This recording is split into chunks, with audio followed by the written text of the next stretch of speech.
Mesdames et messieurs, bonsoir. Bienvenue sur Alimar TV, le journal Les Titres. Polémique sur l'importation du sucre, le ministre du Commerce porte la réplique aux travailleurs de la CSS. Incendie au port de Dakar, 3 tonnes de résine réduites en cendres. Et puis, l'Union nationale de la pêche artisanale rejette les résultats sur la cause des dermatoses qui ont touché les pêcheurs et révèle avoir perdu tout leur revenu. L'actualité, c'est aussi le décès de Maradona. Des milliers de fans ont traversé le palais présidentiel de la capitale argentine, Buenos Aires, pour rendre un dernier hommage à la légende du football. De l'Argentine en Italie, le monde entier, les fans sont dévastés. Bonsoir à tous. Pandémie du coronavirus, l'alerte du président Macky Sall, une seconde vague sera insupportable pour notre économie et notre pays. Je lance justement un appel à l'endroit des citoyens et personnes vivant parmi nous pour dire que le virus risque encore. La bataille n'est pas tout à fait gagnée. Il est vrai que nous avons des résultats appréciables, mais si vous voyez la courbe de l'évolution de l'épidémie, on se rend compte qu'il y a aussi des hauts et des bas. Donc il y a une variation permanente alors qu'on devrait voir une courbe qui s'aplatit, constate le chef de l'État.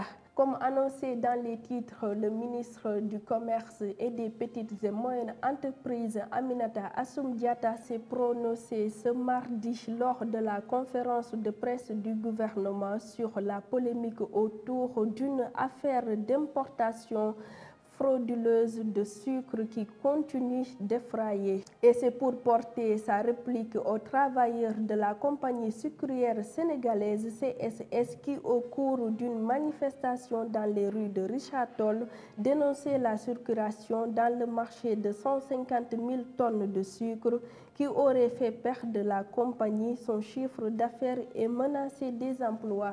Après l'incendie noté au marché Ocas de Touba la semaine dernière, un autre incendie s'est déclaré ce mardi au port autonome de Dakar, à Arjoumissar, près de l'Agence nationale des affaires maritimes.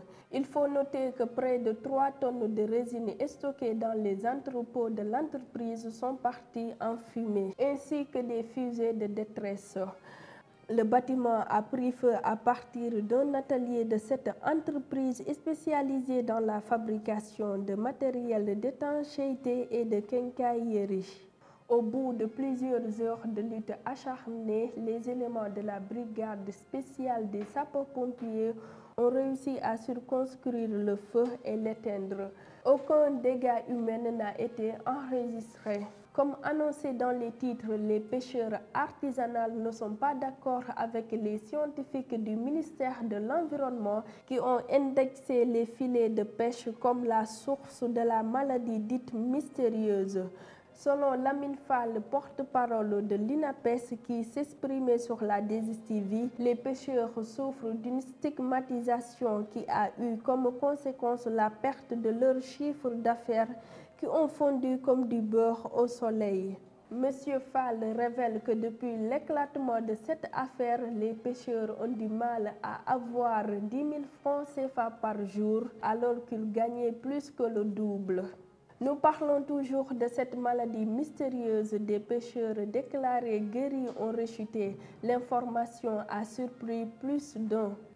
L'intervenant dans l'émission de Moussa Sen de la 2STV diffusée jeudi soir, les jeunes pêcheurs de Fass Boye et de Thiaroye-sur-Mer qui ont été victimes de la fameuse maladie ont révélé qu'ils ont rechuté après la reprise de leurs activités de pêche.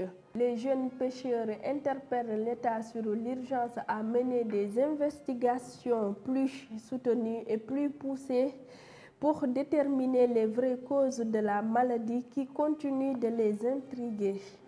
En sport, Diego Maradona, légende mondiale du football, est décédé ce mercredi à l'âge de 60 ans suite d'un arrêt cardiaque. La présidence de son pays a annoncé un deuil national de 3 jours en hommage de son héros. Maradona reste l'un des meilleurs joueurs du football de tous les temps. Pour rappel, il a porté l'Argentine sur ses épaules à la Coupe du Monde en 1986, deuxième et dernière coupe remportée par les Albicélestes. Les réactions sont venues de toute la planète et le décès de Diego était le sujet numéro 1 de l'actualité dans le monde de ce jeudi.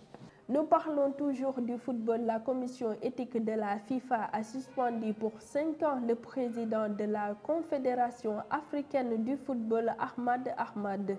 Une amende de 200 000 francs suisses lui a été infligée notamment pour le détournement de fonds. Le dirigeant malgache de 60 ans à la tête du football africain depuis mars 2017 et candidat à un deuxième mandat avait par ailleurs été placé en garde à vue pour des soupçons de corruption en juin 2019 à Paris. Cette actualité met fin à ce journal. Merci de l'avoir suivi. Quant à moi, je vous donne rendez-vous la semaine prochaine pour un nouveau journal.